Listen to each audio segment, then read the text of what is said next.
Bueno, pues ¿por qué no comenzamos? El día de hoy tenemos a Diana Ortega. Diana es diseñadora de modas, tiene ya más de 10 años en la industria de la moda y bueno, el día de hoy nos va a estar hablando, creo que es un tema que eh, está muy acorde a los tiempos que estamos viviendo, ¿no? Un mundo que cambia constantemente y bueno, cómo es que como diseñadores nos podemos mantener al pie del cañón, por así decirlo. Entonces, y cómo podemos también crear un cambio dentro de este mundo cambiante, ¿no? Entonces, pues muchas gracias, Diana, por tomarte el tiempo para estar compartiendo tu experiencia y todo lo que tienes que decirnos. Y antes de dejarte el lugar, solo me gustaría dejarte el recordatorio si eres alumno de CEDIM, que, bueno, te conviene obviamente estar conectado con tu cuenta institucional y, bueno, animarte a que te quedes todo el evento para que puedas realmente escuchar lo que Diana tiene por decirnos. Así que, Diana, adelante, bienvenida. Pues muchas gracias a todos, gracias Sedim por este espacio y gracias a todos por unirse. La verdad es que este tema que propuse, como nos acaban de decir, es súper importante en estos tiempos y puede parecer muy ambicioso a lo mejor, pero es que si no somos ambiciosos como diseñadores, pues no podríamos pretender ser alguien en la industria de la moda. Y precisamente Alexander McQueen decía, yo quiero ser alguien en la moda. Y no se trata solo de ser alguien, porque estamos en un momento en lo que el mundo necesita, no es solo personajes o gente famosa, lo que necesitamos es un cambio y la moda es una industria muy poderosa y con una influencia, o sea, que de verdad ya quisieran tener otros sectores como la educación o la farmacéutica o los que venden tornillos, o sea, aquí sí hasta podríamos, no sé, citar a Miranda Presley y decir, everyone wants to be us, o sea, todos quieren ser nosotros por esta influencia que tiene la moda. Y entonces, como diseñadores, pues tenemos también esta responsabilidad.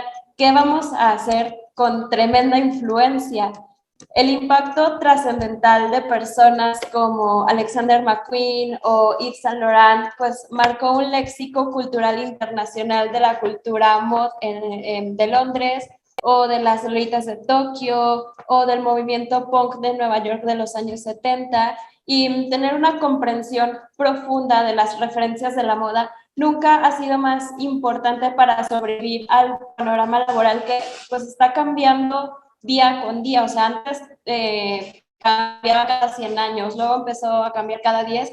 Ahora es como de un día para otro ya hay cosas diferentes y ya hay nuevos mercados y nuevos territorios. Entonces, es súper importante conocer todas estas referencias, pero no me refiero a buscar las referencias a diseñadores de Cruella en TikTok, de este vestido es de Balenciaga y este vestido es de Victor Rolf. No, o sea, siempre hay algo más atrás. No les voy a repetir lo que ya todos sabemos, que la moda contamina y las condiciones laborales y los ríos, todo eso, o sea, eso sí, pero todo este impacto negativo que ha causado la moda puede revertirse en un impacto positivo, porque el poder ya lo tenemos, simplemente se trata pues de cambiar dirección y esto de simplemente pues es entre comillas porque obviamente no es fácil. Y entonces, ¿desde dónde partimos? Claramente hacer un análisis de nuestro entorno es fundamental. ¿En dónde estamos? ¿Qué está pasando? ¿Qué tenemos? ¿Hacia dónde vamos? Y sabemos que vamos hacia más digital, en el que la idea de un metaverso, en el que convivamos con nuestros amigos, ya no solo por Zoom, sino a través de avatares, pues se acerca cada vez más.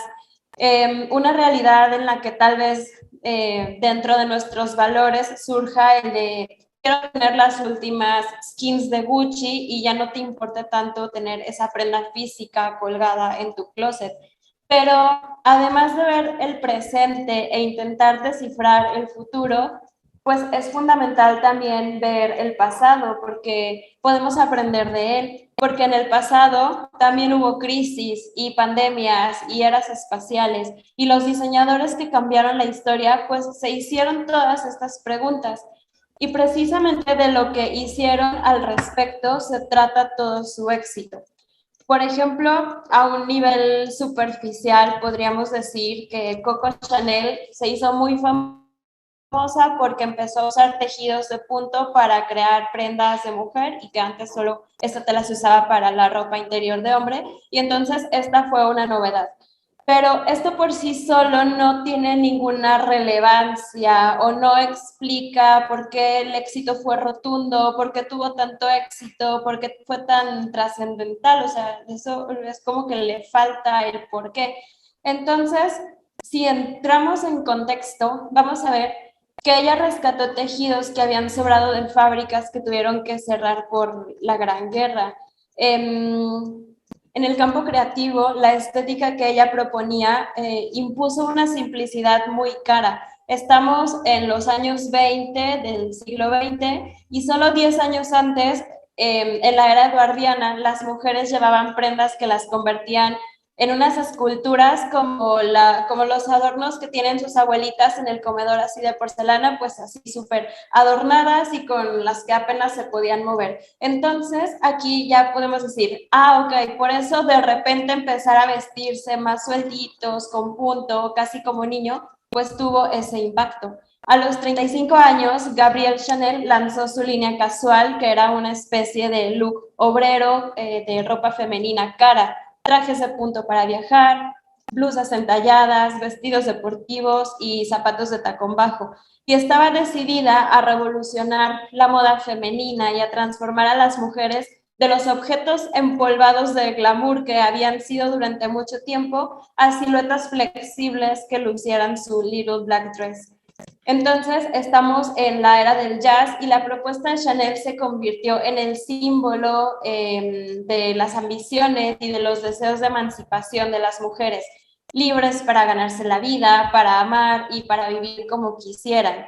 Entonces, ¿ustedes creen que si Chanel hubiera nacido en los años 80 y lanzara su marca hoy, tendría el mismo éxito? Pues por supuesto que no, pero ahora entendemos por qué. No se trata solo del producto, sino también del lugar y el momento en el que se propone.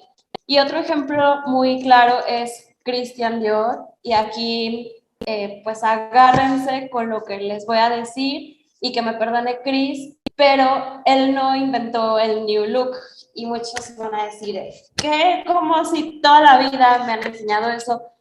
O sea, sí y no. Ya desde 1915, Paul Poiret había creado la crinolina de guerra porque la Cámara Sindical de la Moda Parisina le había encargado que se inventara, o sea, algo, lo que sea, para salvar la industria que estuvo en peligro durante la Gran Guerra. Entonces, él era una persona muy influyente en ese entonces, lo que él decía, todo el mundo lo tenía, y se inventó lo opuesto a lo que había hecho antes, que eran estas siluetas sueltas con aires orientales, pero también las faldas trabadas o de medio paso que tenías que caminar así. Y entonces propone esta nueva silueta para la mujer, para que todas tuvieran que cambiar su guardarropa y así volver a activar el mercado de la falda. Entonces inventa lo opuesto a esta falda, faldas con mucho volumen y crinolinas, llamadas también crinolinas de guerra. Eran faldas amplias que se levantaban un poquito por enaguas o crinolinas, y este largo llegó a ser como hasta media pantorrilla y con talla a la cintura.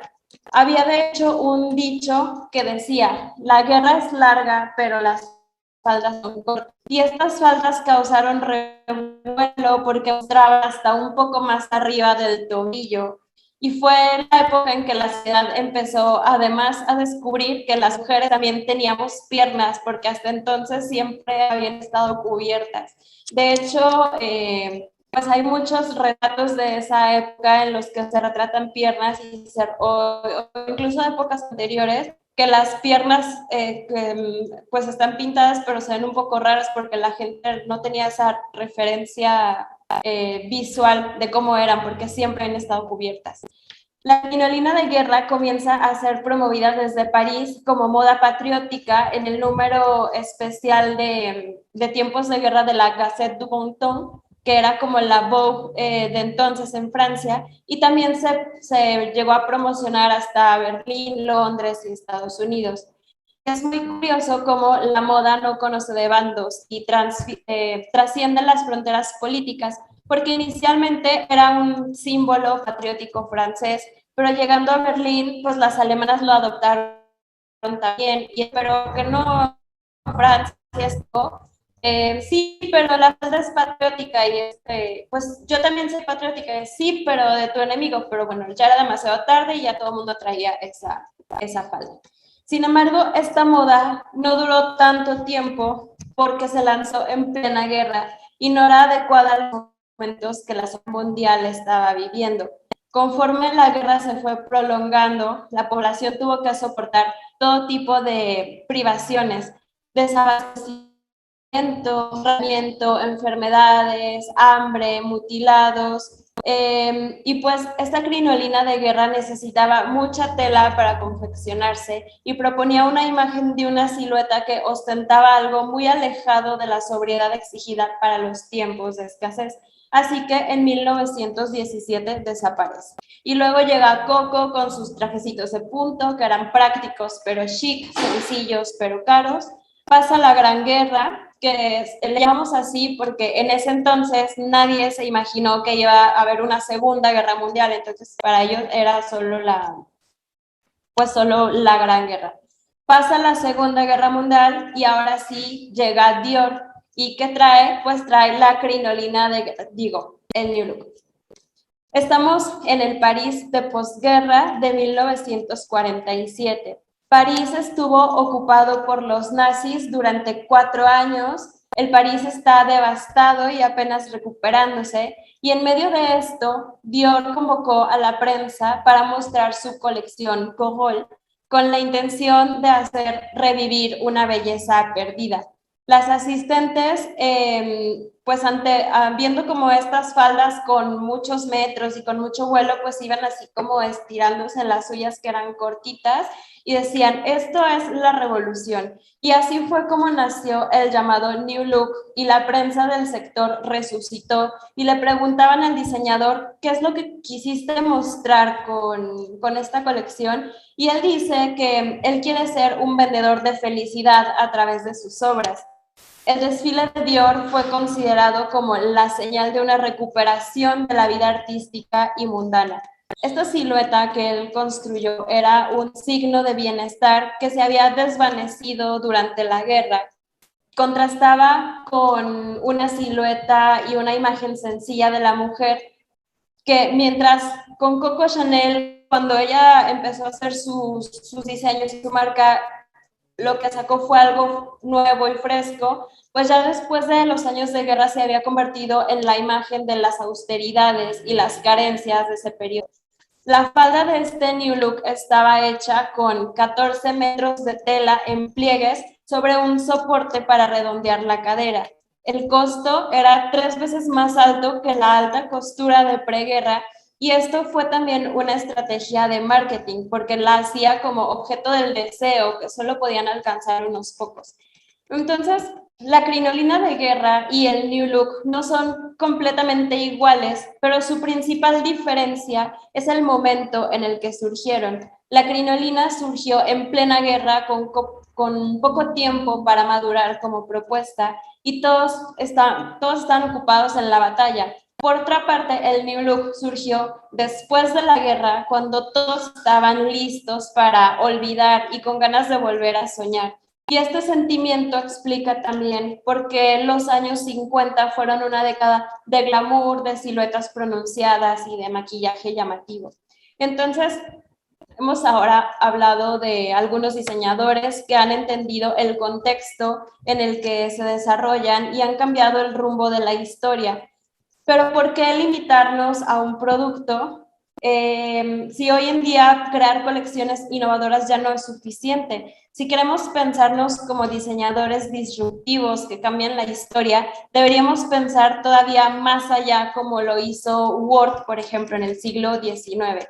Charles Frederick Ward, que seguro muchos ya han oído de él, es considerado el padre de la alta costura, pues hoy en día en realidad es más reconocido por su labor como empresario que por sus diseños, y lo que hizo fue empezar a firmar estos diseños.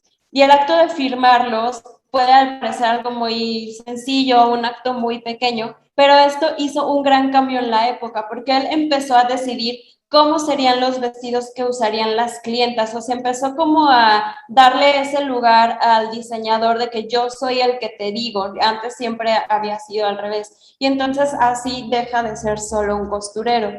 En 1858 funda su propia casa de moda en París, y aquí fue cuando empezaron muchas de las prácticas del mundo de la moda que se hacen hasta hoy, o sea, empezó como las bases del sistema que conocemos.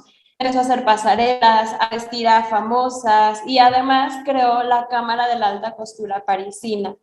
También Paul Poiret innovó en la forma de presentar sus prendas a través de catálogos. En ese momento todavía no se hacían fotos y todas las prendas se mostraban con ilustraciones de Georges Barbier, que además se convertían en pósters coleccionables. Y entonces aquí podríamos ya hablar de colaboraciones también. O sea, si hoy decimos colaboraciones entre lujo y arte, pues podríamos decir, pues Louis Vuitton y Jeff Koons. Pero ya desde entonces, desde hace mucho, empezaron a hacerlas como Elsa Schiaparelli y Salvador Dalí.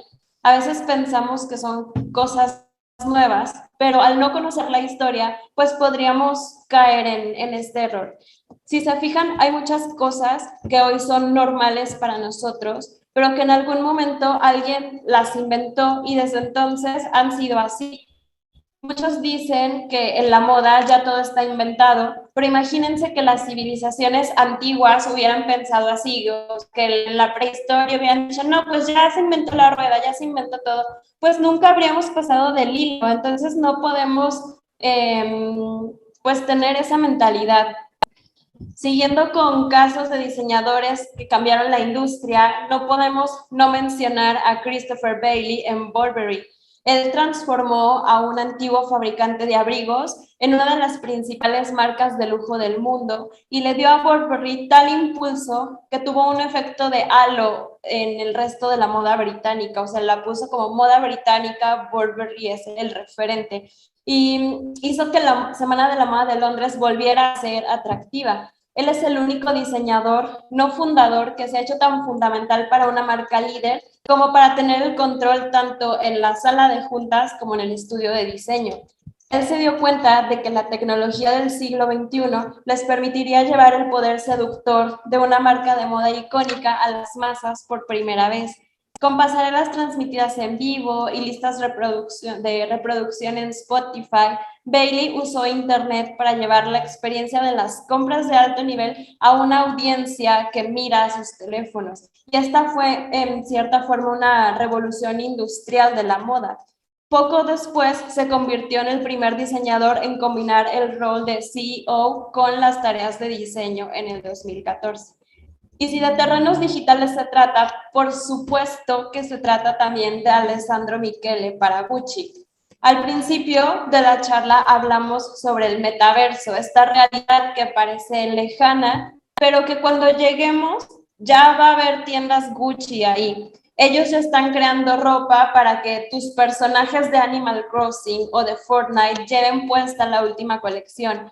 Entonces, no se trata solo de abarcar nuevos mercados, sino también nuevos territorios en los que ya hemos empezado a convivir.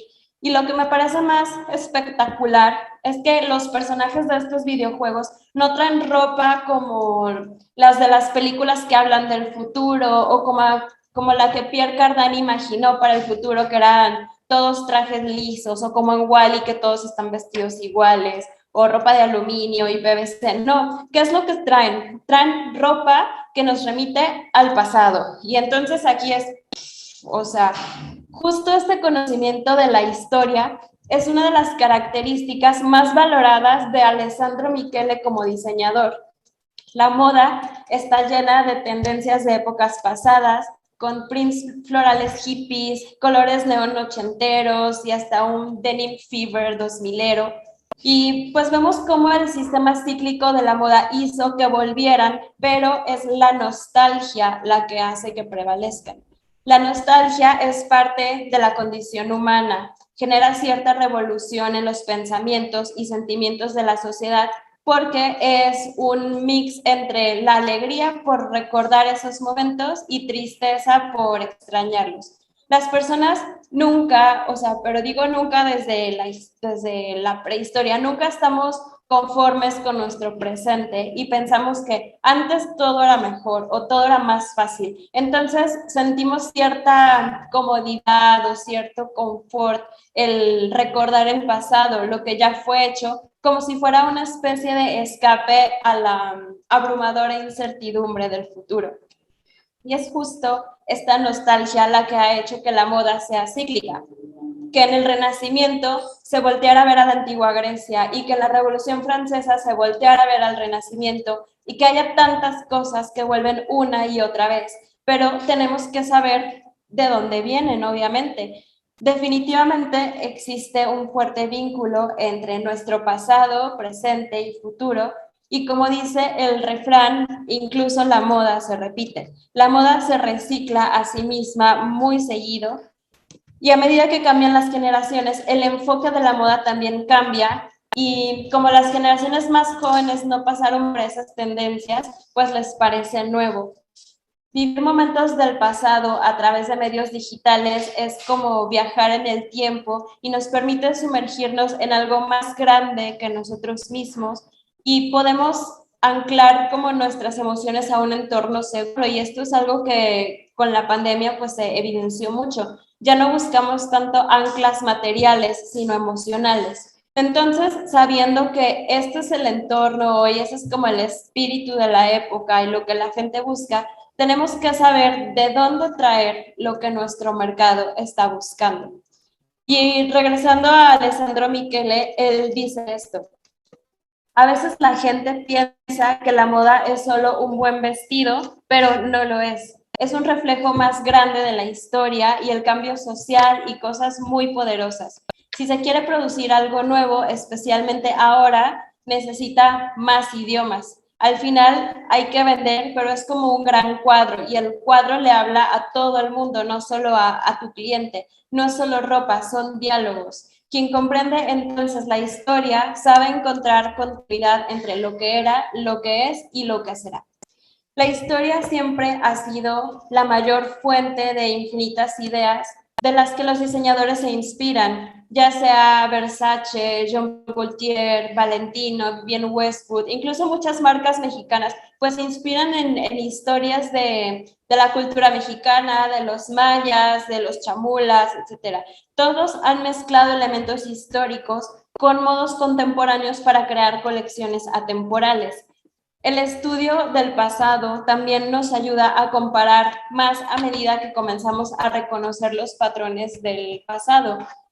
Por ejemplo, tenemos un curso de historia que ahorita les voy a contar, pero cuando pasó hace algunos meses lo del canal de Suez, pues lo podíamos conectar. Ah, sí, pero también cuando conquistaron Constantinopla, pues hubo un bloqueo, ¿y qué pasó allá? Pues se descubrió América. Y cuando fue la guerra civil, pues hubo un bloqueo también. ¿Y qué pasó? Ah, pues surgieron nuevos mercados algodoneros. Entonces siempre vamos a poder ir relacionando con hechos del pasado y entonces si pasó esto, entonces pasó esto acá, podríamos predecir qué es lo que va a pasar ahora. Esto va a mejorar nuestras habilidades de observación y pensamiento y desarrolla también nuestro gusto. Para ser creativos y nuevos necesitamos saber lo que ha sucedido antes y reaccionar en contra de ello. Comprender los cambios en la vestimenta y la silueta a lo largo de los siglos y el contexto social de la identidad es fundamental. Y al hacerlo entonces podemos predecir ciclos y evaluar brechas en el mercado. Sabiendo cómo actuó la sociedad durante y después de una pandemia o crisis mundial, podemos darnos una idea de qué esperar ahora y adelantarnos. para que, como Gucci, cuando las personas lleguen a ese lugar que parece lejano, pues ya estemos nosotros allí escribiendo la historia y no lleguemos tarde. La historia se trata de comprender las relaciones entre personas y eventos y hace que uno comprenda cómo una cosa en un momento y lugar determinado ha influido en otra cosa en un tiempo y lugar diferentes. Y solo gracias a esta comprensión de los patrones a largo plazo y la repetición de tendencias, pero también la repetición de patrones, la repetición de movimientos, de contraculturas, o sea, todo lo que pasa en la sociedad, así vamos a poder nosotros hacer una predicción para la próxima temporada. La moda es parte del mundo y parte de la historia, no es solo ropa, es un reflejo de los tiempos. ¿Por qué Alexander McQueen hizo una colección inspirada en el arte bizantino en 2010? Pues aquí ya podemos pensar si podemos conectar de alguna forma con la sociedad de aquellos tiempos. ¿Tenemos algo en común? ¿Por qué Armani en los 80 sacó trajes con hombreras enormes como parte de su power dressing? Tiene tal vez algo que ver con la imagen de poder que quería dar Enrique VIII con su vestimenta así de hombros gigantes en el Renacimiento. Para poder hablar sobre las necesidades futuras de la industria, primero debemos estar informados de los logros, los problemas clave, los avances y las acciones que impactaron los cambios críticos en la filosofía y el contexto histórico de la moda. La moda tiene mucho que ver con la historia social. Bueno, tiene todo que ver, es la misma historia. Poniéndola en contexto, reinterpretándola y reinventándola, nada es nuevo, pero debes poder usarlo de manera creativa y hacerlo relevante ahora. Sería de poco provecho aprender historia si solo memorizamos los datos, sin entender, sin unir los puntos, sin analizar las causas que llevaron a estos hechos. Y la moda nos da un panorama visual de estos. De la misma forma, sería inútil estudiar moda simplemente asociando las prendas que se usaron de estos pantalones surgieron después de la Revolución Francesa y este vestido salió acá y la crinolina fue en el Renacimiento. No. Tenemos que entender qué representaba todo eso. Y lo más importante de todo es qué tiene que ver con nosotros y cómo queremos que sea la historia que nos toca escribir. En estos momentos tan cruciales para la industria de la moda, en que el sistema pues debe rediseñarse por completo, el diseñador se convierte en una figura importante como si fuéramos artistas delante a un lienzo en blanco. O sea, podemos decir que estamos en un punto ventajoso en el que muchas cosas se dejaron de hacer, se detuvieron y ya a lo mejor regresan, pero si no regresan está bien también. Entonces estamos en un momento de libertad creativa como nunca. La pregunta es si estamos preparados para escribir una nueva historia. Estudiar nuestra historia también nos ayuda a desligarnos del pasado y ver en otras direcciones y empezar a advertir posibilidades que nuestros antepasados no pudieron o no necesitaban imaginar. Entonces, hoy nosotros estamos en los años 20, hoy somos nosotros los Chanel y los Dior y los Poiret, pero del siglo XXI. Somos los diseñadores de la historia de este siglo de quienes depende su futuro. De nosotros depende diseñar un nuevo rumbo de la moda hacia un destino justo, sustentable y completamente diferente. Somos los que vamos a diseñar el nuevo sistema moda y que este sistema no sabemos durante cuántos siglos pueda durar, pero tenemos esa fuerte responsabilidad. Conocer la importancia de la moda a lo largo de la historia nos ayuda a entender el por qué hoy es uno de los sectores que más influencia tienen en la sociedad contemporánea y a darnos cuenta del poder que tenemos de generar un cambio positivo a través de ella. Entonces yo les pregunto si estamos listos. Espero que les haya gustado esta charla, toda la información y pues aprovecho para contarles que pueden encontrar como toda esta historia de la moda universal, la economía, la política, los roles de género en un curso online que tenemos pueden solicitar toda la información por mensaje en nuestro Instagram, historia y moda-bajo, o a través de CEDIM. Es un curso que pueden ir haciendo a su ritmo, consiste en videos, presentaciones, líneas de tiempo, árboles genealógicos, podcasts que lo complementan. Y además estaremos haciendo lives de Instagram para contestar dudas o para discutir los temas. Y pues el enfoque no es solo contar la historia, sino es hacer un análisis y hacer comparaciones, como lo hicimos al principio de esta plática.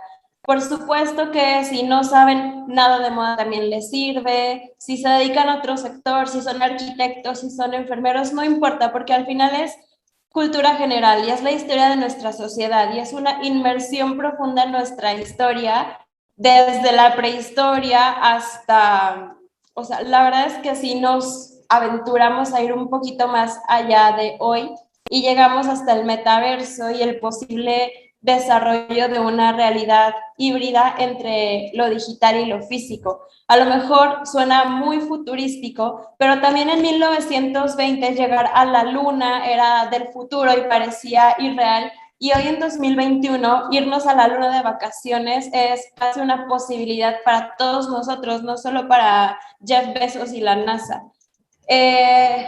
Pues listo, muchas gracias a CEDIM por la invitación, a todos por participar. Y ahora sí, dejo el espacio a CEDIM por si alguien tiene alguna duda o comentario.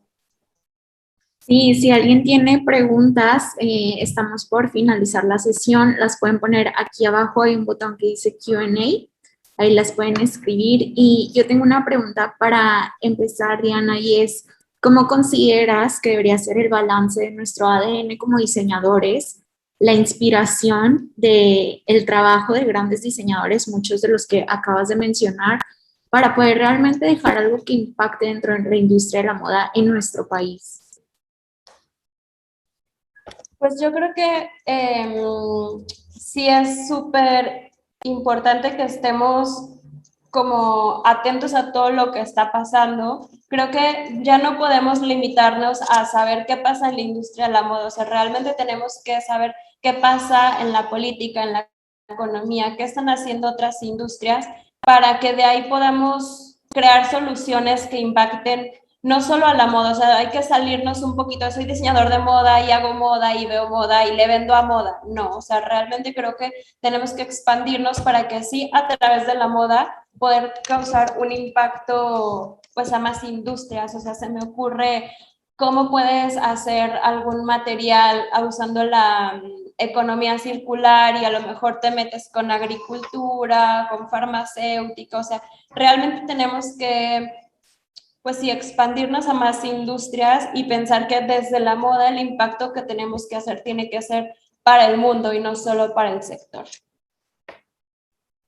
Claro, ¿cuáles consideras que son los retos más grandes que como diseñadores emergentes nos enfrentamos para, justamente para eso, ¿no? Para poder abrir la mente, ver que como toda industria no solo se trata de nosotros, se trata de ver el panorama.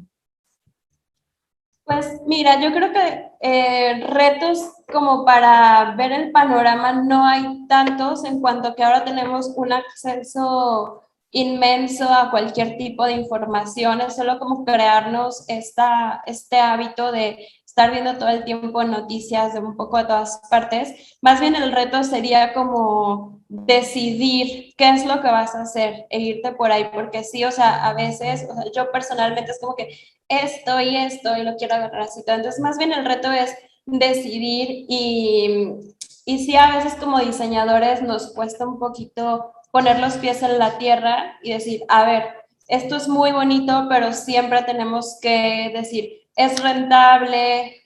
A veces con este tema de la sostenibilidad decimos, no, pues es más sostenible y solo materiales sostenibles, pero la sostenibilidad tiene que abarcar tres cosas, o sea, tiene que ser sostenible en cuanto a amigable con el ambiente, tiene que ser sostenible en cuanto a que sea responsable con la sociedad y también, o sea, la verdad es que tiene que ser sostenible económicamente, porque si no, pues vas a hacer un impacto durante 3 meses y luego se te acabó el dinero. Entonces, siempre hay que, como diseñadores es difícil, pero yo creo que es un reto importante tratar de mantenernos con los pies en la tierra y o sea, buscar ese impacto desde, pues, desde la realidad. Totalmente, que la creatividad no nos nube pues todo lo que podemos ver y que al final de cuentas nos sirve para poder seguir reforzando la creatividad y el talento que naturalmente tenemos para ir creando. Pues, bueno, Ana Mezquita pregunta, ¿quién es tu diseñador favorito? ¿Por qué? ¿Y qué es lo que consideras que más fuerte, bueno, esa es mi pregunta, que ha aportado a la industria?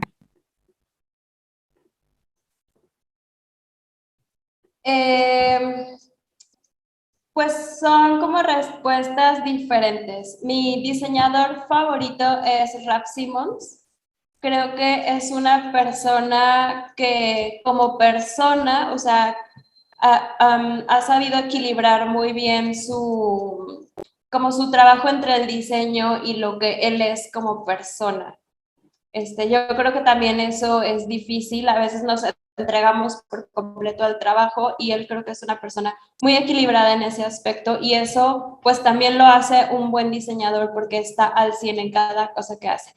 Pero si hablamos de alguien que creo que está cambiando mucho las reglas del juego es Alessandro Michele, porque él no se quedó con todo ya está inventado, es como que pues ya el mercado físico está ocupado, pues vamos al mercado virtual y vamos a un posible mercado que todavía no existe. Entonces yo creo que él realmente es un visionario, pero pues también el hecho de que busque tanto en la historia, creo que le da sustancia como a todo lo que está haciendo. Súper, perfecto. Pues muchas gracias, Diana. Gracias a todos por conectarse. Si les interesa el curso que Diana está por dar, nos pueden contactar a nosotros, pueden contactar directamente en tus redes sociales. No sé si quieras mencionarlas, tuyas, personales o de French Fries Agency. Sí, son Historia y Moda guión bajo y French Fries Agency, así tal cual. Estamos así en Instagram. Súper, pues cualquier cosa, nosotros también vamos a tener la información para este curso, si les interesa. Y bueno, pues una vez más, muchas gracias a todos por conectar. Gracias, Diana, otra vez por Muchas gracias a todos, gracias a ustedes. Que tengan bonita tarde, hasta luego. Adiós.